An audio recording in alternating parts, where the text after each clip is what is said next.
और अभी आपको अपडेट करेंगे, पीसीबी ने मिसबाह-उल हक को हेड कोच मुकर्रर कर दिया है। वक़ार यूनुस को कौमी क्रिकेट टीम का बॉलिंग कोच मुकर्रर किया गया है। बोर्ड ने बाज़ाब्ता तौर पर इसका ऐलान भी कर दिया है। आपको अपडेट कर रहे हैं, मिसबाह-उल हक के लिए बाकायदा तौर पर ऐलान कर दिया गया है।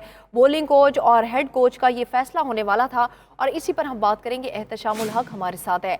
एहतशाम, बताएगा, बाज़ाब्ता तौर पर ऐलान हो गया, कब से ये ड्यूटी संभालेंगे?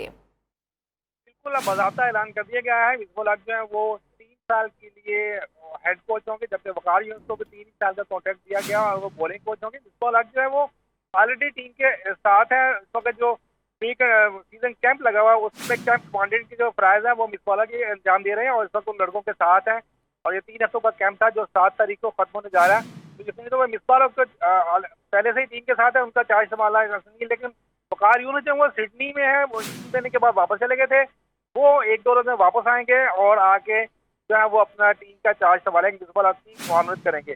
तो आज पाकिस्तान क्रिकेट बोर्ड ने ना सिर्फ मिसबाह-उल हक को हेड कोच मुकर्रर किया है, बल्कि उनको चीफ सेलेक्टर भी, जैसे मैंने 1 घंटा पहले पेपर में भी कहा था कि उनको चीफ सेलेक्टर का भी ओहदा दिया जा रहा था, वो भी उनका ऐलान कर दिया गया। वो चीफ सेलेक्टर भी होंगे और हेड कोच भी होंगे, जबकि उनके साथ जो दीगर होंगे कमेटी के ठीक है। अरकान के, वो जो 6 एसोसिएशन की टीमों के कोच होंगे वो उनकी मुआवनत करेंगे टीमों की सेलेक्शन करने के लिए।